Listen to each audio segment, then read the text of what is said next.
Hey everyone, and happy Friday. Are you ready for another review today? Well, today you'll get to hear my thoughts and feelings on the Amazon TV series, The Underground Railroad. But before we get things started, if you want to support my channel, feel free to hit that subscribe button, because it'll make me feel oh so good. So let's jump into The Underground Railroad. When I initially heard about the series coming to Amazon, two thoughts immediately came across my mind. First, would this series match the greatness that was the show The Underground?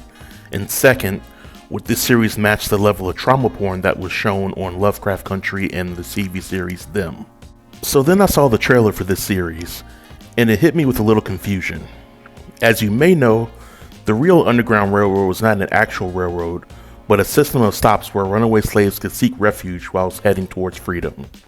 But in this TV show, the Underground Railroad is a literal railroad that's underground and accessible at hidden stops.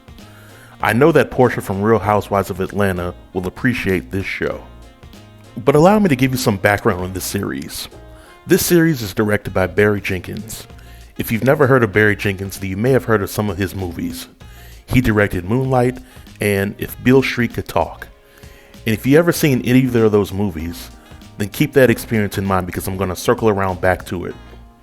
The Underground Railroad is a limited series consisting of 10 episodes, most of which are over an hour long each, and a handful of the episodes are under 40 minutes long. The series follows the story of Cora Randall, played by Thuso Mbedu.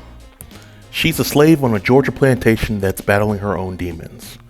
Early on in the series, we see Cora getting close to another slave called Caesar, played by Aaron Pierre. One day after the plantation witnesses a slave master whipping and burning a runaway slave alive, Caesar convinces Cora to run away with him. Cora was initially hesitant to run away, but decides to run with Caesar and her best friend. Along the way, a group of white men try to apprehend the trio, but Cora kills one of them, and Caesar escapes with her to meet up with an abolitionist. This is the part of the series where things get a little weird for me. At the home of the abolitionist, this abolitionist has a secret passage that leads underneath his house to an actual train station for the Underground Railroad. And this Underground Railroad was manned by actual train conductors that ask each slave to provide their story in exchange for safe passage. Over the remainder of this series, we as the audience get to see Cora's journey towards freedom, as well as the story of bounty hunter Ridgway and his helper Homer as they try to hunt Cora and fellow runaway slaves. So let me tell you what I liked about the Underground Railroad.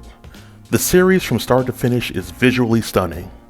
The cinematography is on another level from episode to episode. The acting performances in this show from top to bottom are exceptional. I wouldn't be surprised if this show gets nominated for several awards down the line. Where the show begins to lose me is with its pacing. Having seen Moonlight and If Beale Street Could Talk, one of my gripes with those movies was that it felt extremely slow and dragged through several parts of the movies. While this series doubles down on the pacing issues. For me, some of the episodes felt a little longer than they had to be, and some scenes lost my attention at times because, as the audience, we are watching characters walk for several minutes with little to no dialogue. And while the trauma porn in this show isn't amped up to the levels that they were in Lovecraft Country or Them, there are a few episodes that will surely spark some emotional response from viewers. Furthermore, I think when it comes to the storytelling, the Underground Railroad itself gets lost within the grand scheme of things. We as the audience could have used a few additional scenes or a longer backstory for the Underground Railroad in terms of its function or how far it extends. Nevertheless, if I had to rate the show on a scale of 1 to 10, I would give it a solid 7. I would have given it a perfect 10 if the issues of pacing and trauma porn were manageable. And if you love the style of the Barry Jenkins movies Moonlight and If Beale Street Can Talk, then I'm pretty sure you're going to like this series as well. Well, this concludes my review. Until next time, stay tuned and stay safe. Peace.